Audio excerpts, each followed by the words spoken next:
امیر دولت کے چکر میں اور غریب اس کمزوری کے احساس میں کہ میں تو غریب ہوں جی، میں تو غریبی کو بیچا تو نہیں نہ جاتا، غریبی کوئی فار سیل تو نہیں ہوتی، غریبی وہ زخم تو نہیں جسے دکھا دکھا کے بندہ پیسے وصول کرے۔ آپ اپنی غریبی کو بھی کیا سیل کریں گے، اپنے آنسو بھی بیچیں گے کہ میں چونکہ کمزور ہوں تو لہذا فٹافٹ میری بولی لگا دی جائے۔ لا یسألون الناس الحافا، قرآن کہتا ہے انہیں بڑی بھی ضرورت ہو تو پھر بھی لپٹ لپٹ کے سوال نہیں کرتے، ان کی سوچیں بڑی ہوتی ہیں۔ وہ کہتے ہیں بندے کیا دے سکتے ہیں، سیٹھ کیا دے سکتے ہیں، نواب کیا دے سکتے ہیں، اللہ رسول سے مانگیں گے۔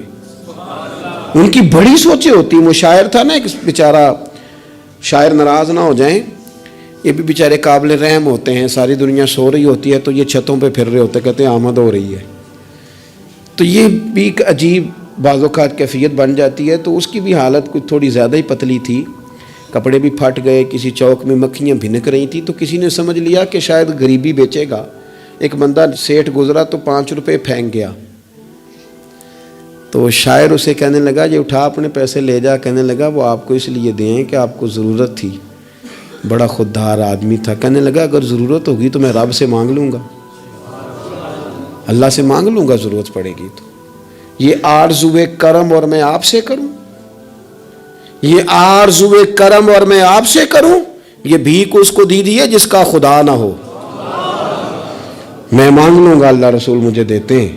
خودداری، عزت نفس، بڑی سوچ، بلند افکار، یہ ذات کا جو چنگل ہے نا، اس سے اپنے آپ کو آزاد کیا جائے۔ میری بات بن جائے، مجھے کو چودھری مان جائے، مجھے کو بڑا مان جائے، کسی کو پتہ چل جائے تعلق ہے، کسی کو پتہ چل جائے فلانے کا نام آتا ہے، کسی کو میں بھئی آپ کمزور ہو جائیں گے، آپ تو بھیک اور خیرات مانگنے لگیں گے عزت کی۔ آپ کس چکر میں پڑ گئے؟ آپ اپنے ذہن کو بڑا کریں، نگاہ کو بلند کریں، معاملات اس طرح کے کریں۔ دیکھیں قرآن مجید کیا فرماتا ہے، اللہ کریم نے فرمایا کہ بندوں کی شان یہ ہے کہ وَيُطْعِمُونَ الطَّعَامَ عَلَىٰ حُبِّهِ، وہ لوگوں کو کھانا کھلاتے ہیں پر اللہ کی محبت میں کھلاتے ہیں، کھلاتے لوگوں کو ہیں، پیار پانا چاہتے ہیں رب کا۔ مسکینم و یتیمم و اسیرا، مسکین کو بھی، یتیم کو بھی اور قیدی کو بھی۔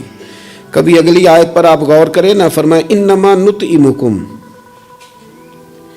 بے شک وہ کھانا کھلاتے ہیں لوجہ اللہ، اللہ کی رضا کے لیے، لا نرید منکم، اور وہ نہیں چاہتے جزاء ولا شکورا، نہ وہ کوئی جزا مانگتے ہیں اور نہ ان کا دل کرتا ہے کہ ان کا شکریہ ہی ادا کریں، شکریہ کے لفظوں کا تکلف بھی نہیں چاہتے، ولا شکورا، شکریہ کے جملے بھی کوئی بولے انہیں پسند کیوں؟ اس لیے کہ انما نطعمکم لوجہ اللہ، کیونکہ کھلایا جو اللہ کے لیے ہے۔ پھر کسی کو کہنا میرا احسان مند بن، شکر گزار ہو، یہ بات درست نہیں ہوتی۔